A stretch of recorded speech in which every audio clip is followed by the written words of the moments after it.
Hello, everyone, and welcome back to another Live at 5. I am Kevin Adkisson, Associate Curator with the Cranbrook Center for Collections and Research. And I have spent the past few weeks preparing for a virtual holiday tour that took place on Sunday. So I know some of you were there with us on Zoom. It was a great tour. That was a co-branded, co-led tour with Cranbrook House and Gardens Auxiliary. And as part of that tour, my colleague Leslie and I went through historic photographs and then we reset the house. If you followed Live at 5 long enough, or if you have been to Cranbrook's campus, you know that Cranbrook House was the home of our founders, built in 1908, designed by the legendary Detroit architect Albert Kahn. And part of the joy and challenge of being the curator of Cranbrook House is that we use the house for a lot of things. So upstairs, my office is on the 3rd floor. The second office is the presidential suite and the leadership of Cranbrook.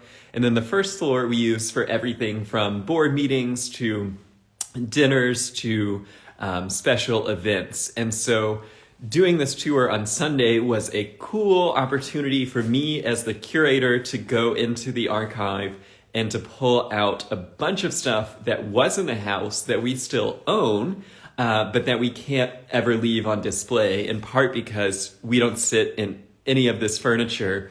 And so I always lament the fact that it ends up, to my eye, often looking like Cranbrook House is this weird sort of interior is sort of makeup where all of the booth furniture with its original upholstery gets pushed to the side, and then we bring in modern furniture that you actually use. And so I thought it would be fun, since not everyone was at Sunday's tour. I left up just 3 rooms as I had them set up, looking back towards photographs from about 1909 to 1920, and just showing the house somewhat as it looked when the booths were actually living here. Now, it is pretty dark outside, and the house is even darker. And so we'll see if Instagram will sort of automatically lighten it. It's interesting, the different platforms that I use to do these virtual tours, how they sort of cope with lightning.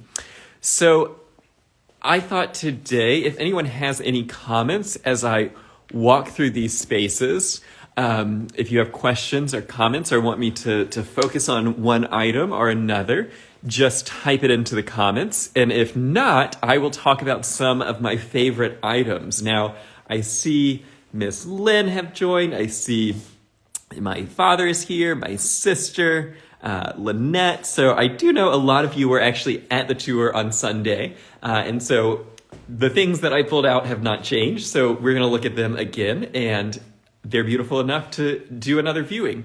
Now, if you want to watch that whole 75-minute tour, we are still selling tickets to it. And so you can buy a ticket by emailing center@cranbrook.edu. Your ticket supports the preservation of this house and all the work that we do at the center and House and Gardens, and then you can get the full tour experience. But before these items get wrapped back in acid-free tissue paper or put back in their shelves in the art museum, let's take a look. So the first thing that we'll focus on here is George Booth's Day Book by Edward Caldwell and Company. And now, Caldwell himself was a painter, and so he was a portrait painter in New York City when he began working for a major lighting design firm. And so this lamp is also Caldwell and Company.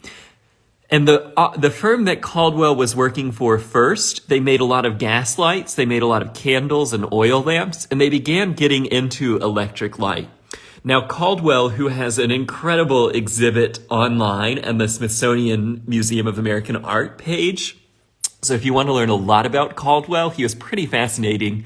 But he befriends this sort of circle of New Jersey inventors like Edison and New York industrialists who encouraged him, instead of working for this other company as a designer where electric light is just one division of many, what if you became sort of the foremost father of electric light? And so people like George Booth, instead of going to other companies, they began going to Caldwell because Caldwell was only in 1908 designing electric lights. And so Booth really thought, I'm building this new manor home in a neo sort of Tudor style, but I want it to be modern. And so I want electric lights. And what I find so funny about these pieces from sort of, 1900 to 1910 is that it's the first time in human history electric light doesn't need to come from a flame. It doesn't need to come from a source of great heat that's going to cause sort of explosions. And so Caldwell is able to take advantage of the light source, the light bulb, and design new pieces that really don't look like what you would do if you had a flame, or even if you had a gas light. You wouldn't really be able to shoot it down, and you certainly wouldn't be able to wrap it in these funny sort of net pieces that clip onto the light bulb. And so eventually Caldwell will design pieces that look much more traditional and more like just, candlesticks with a light bulb flame. But in this early period, 1908 is when these are designed and installed. It is this, I think, exuberance and experimentation that comes with designing electric light. But I started with George's daybook. So all that to say, Caldwell becomes famous because he's so bold as to start a company with Victor von Lossberg, who was a Russian immigrant designer. And so Caldwell and von Lossberg are working on just building electric light fixtures when they begin entering the sort of New York decorator sphere. And so sometimes you'll see these firms, they'll be called, window dressers or furniture makers, but they're essentially interior object companies. And so this is also Caldwell. So he did all the light fixtures in Cranbrook House. And then every day when George Booth would sit down to work, he would open up this rather incredible bronze tablet book cover from 1922. And so this was produced in Caldwell's West 15th Street studio. And essentially he had a Rolodex of every important client from the White House to people like George Booth. He worked in most states. And Caldwell was a bit of a genius in marketing. And so when he would do a house like Cranbrook House, he would not only photograph whatever he made for George Booth and put it in the catalog, he would also build displays at department stores. So there was a little Caldwell pop-up shop at Hudson's in downtown Detroit where he would put photographs of Cranbrook House and then he would sell sort of one-off items. Now, next to that is a slightly older piece, 1902, and this is a calling card tray. It does say on the back, Tiffany Studios 1902 special handwork. And so this is from Tiffany, probably designed by the head of Tiffany's main design studio, who I know from my studies as an undergrad, but whose name is escaping me. But it is all this lovely inlay, cloisonne, and brass work with these arabesque patterns. And this was the Booth's calling card tray.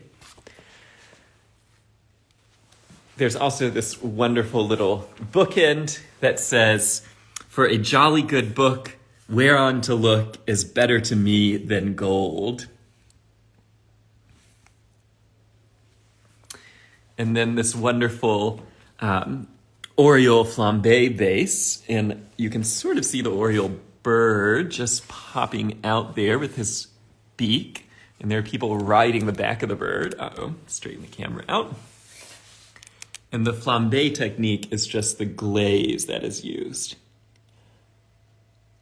I'm not sure why the camera is so fisheye today. Next, we did not look at these two pieces on our tour on Sunday, but I pulled them out of the vault and I kind of love it. Unnamed Maker here, and it's some sort of silver base metal, copper alloy, and it has these turquoise or other sort of semi-precious stone heads on the snake, and then these glass marbles that are within the snake coil. And then a little Pompeian bronze there. Now, on our website, you can read all about this 1906 portrait of our founder's father, Henry Woodbooth, who was from Toronto, or born in Cranbrook, England, lived in Toronto from the 1840s to the 1880s, moved the family, including George Booth, to Detroit in the early 1880s. He was a publisher, a critic, a temperance movement activist. He invented an alternative coffee type, but he's most known for being a coppersmith, which George Booth was also a metalsmith. Now, down below is this lovely vase by Robineau, Adelaide Aslop Robineau. And on Facebook, it's kind of easy to put the flashlight on, but not on Instagram. But this is part of there's about 40 Robineau pieces in the Cranbrook Art Museum collection that came later. This is the only Robineau that George Booth owned. Next to that is a little green piece by the Gruby Pottery, another Midwestern pottery. And beside that is a piece by Odette Chartereuse Heglenstein from 1929. And if the name Chartereuse sounds familiar, her husband was a much more famous painter and ceramicist, but a lot of times her work, because it has the Chartereuse name on the bottom, is attributed to her husband. And so my predecessor in this role at the center, well, the registrar, she did quite a bit of research into this vase to try and determine if it was the husband or the wife. And she was successfully able to determine that this was Mrs. Odette who did this piece.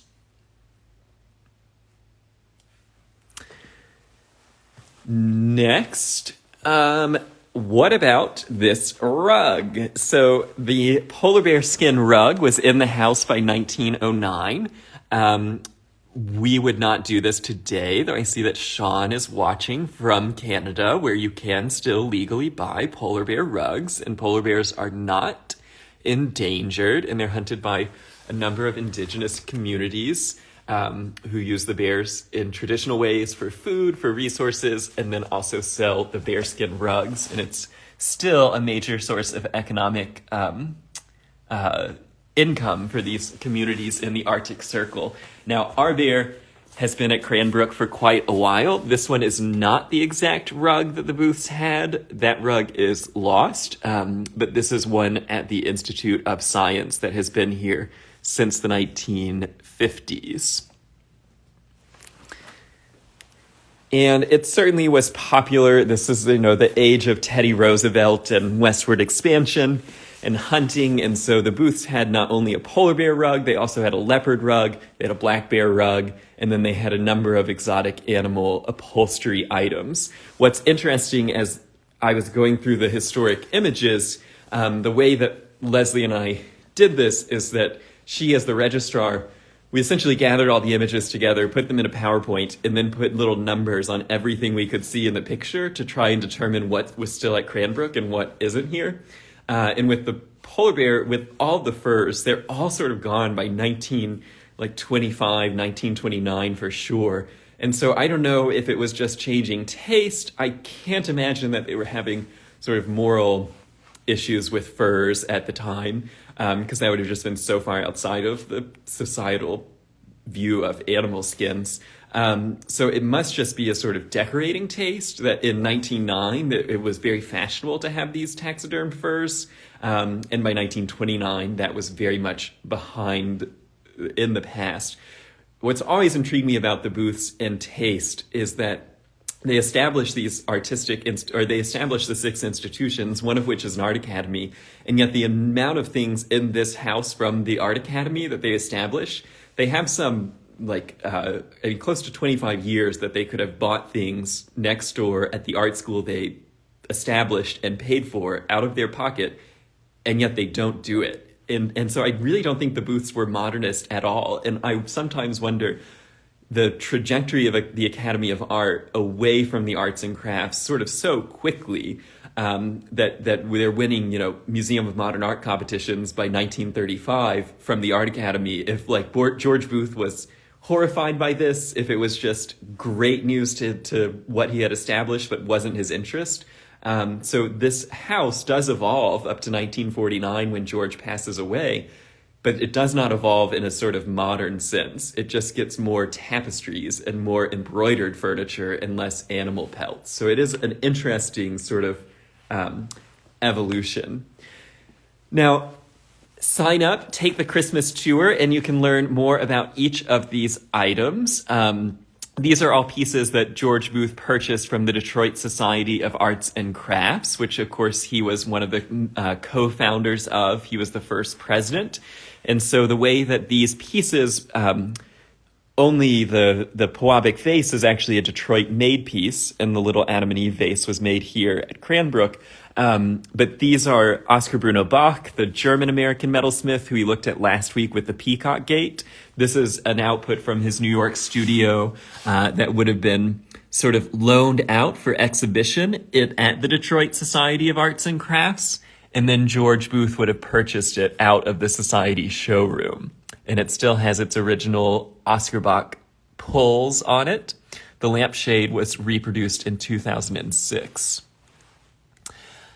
Elsewhere here, we have the embroidery artist Grace Christie. Where's her name? And so it's called The Angel with Lamp.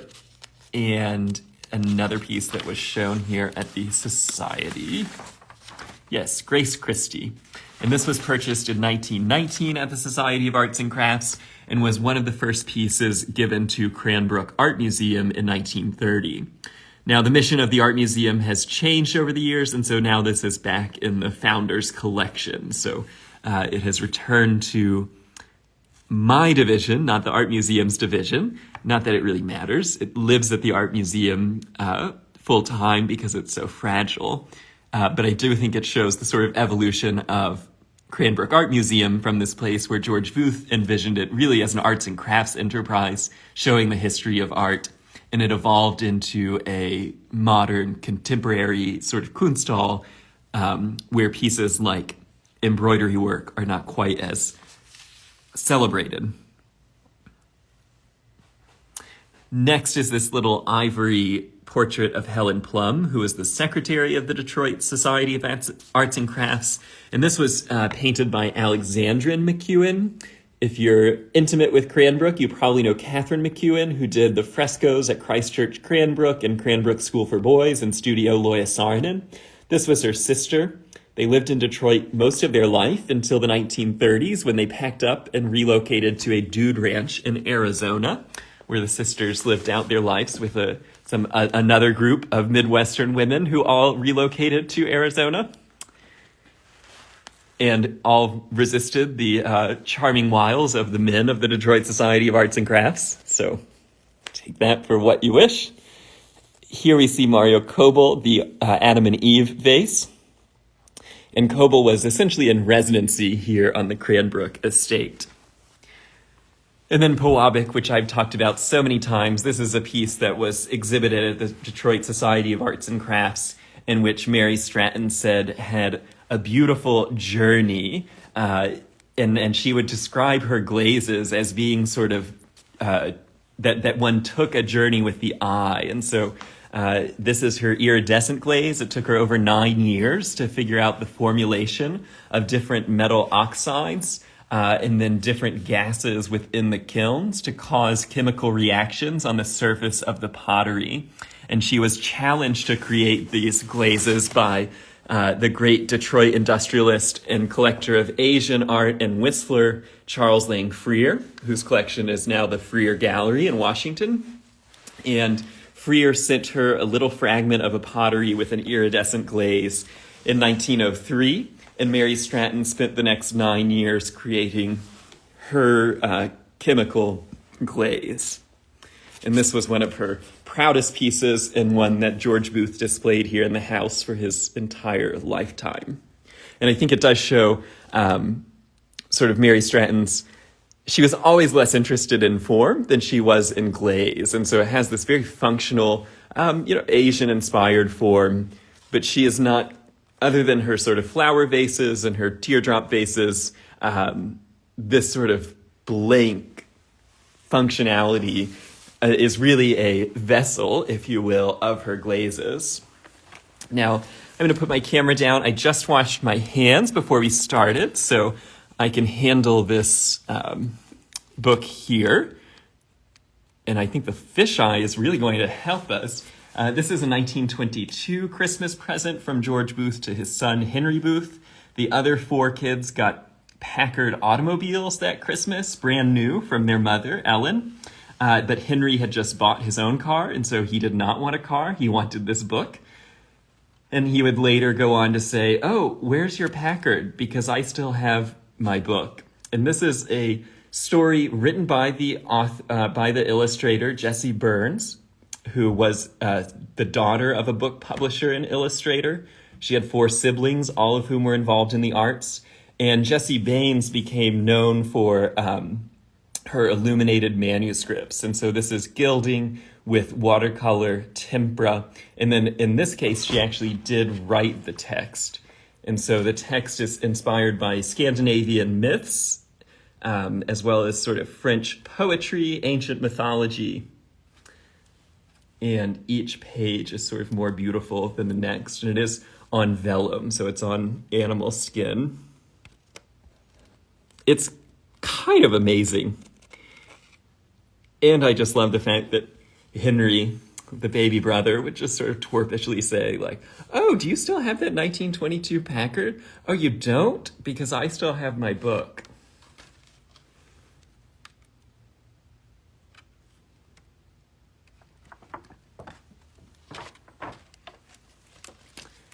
And so this is part of the collection of Cranbrook archives now.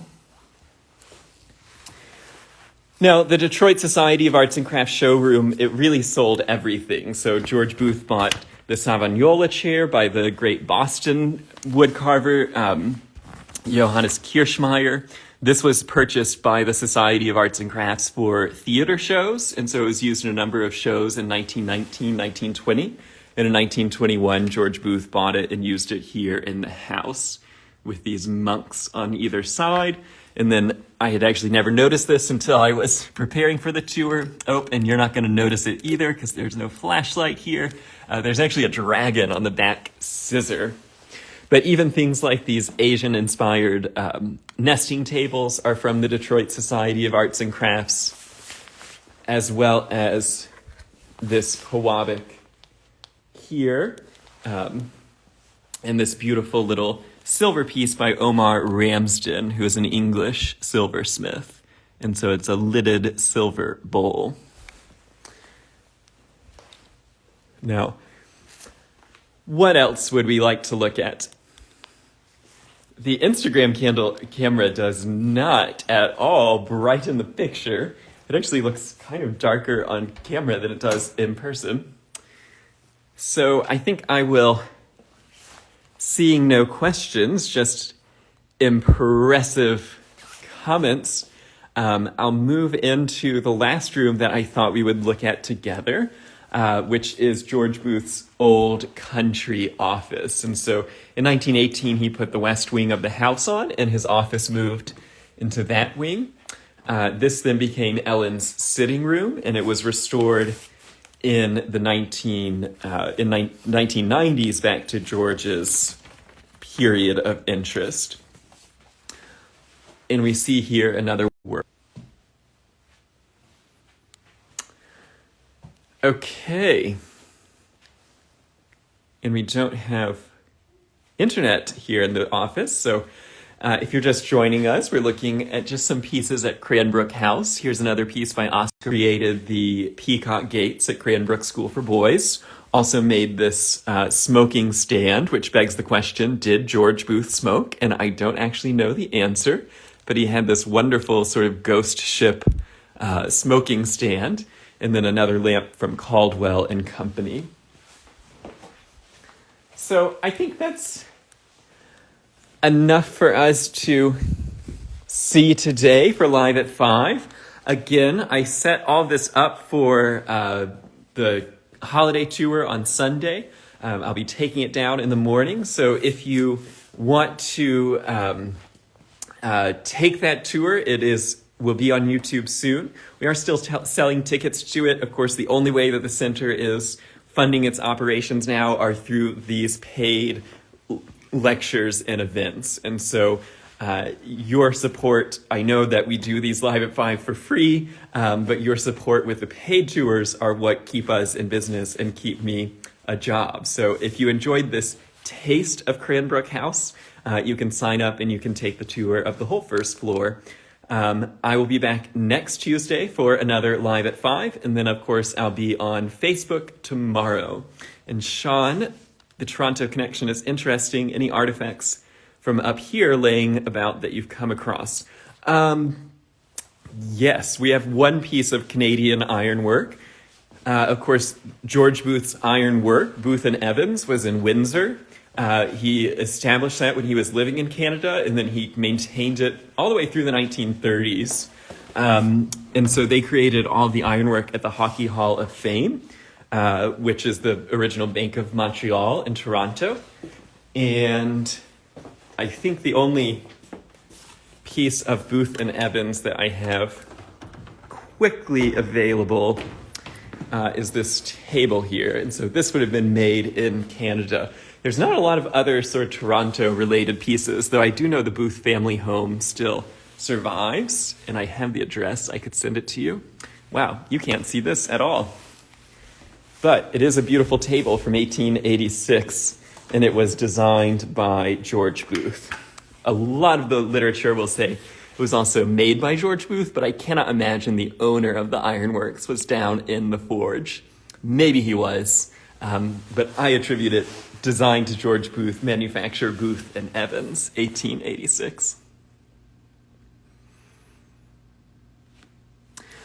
Okay, well, thank you everyone for joining us for a little taste of Cranbrook House. I am Kevin Adkisson, the curator for the Center for Collections and Research, and I will be back next Tuesday with another Live at 5. Be safe, everyone. Wear your mask, and happy holidays.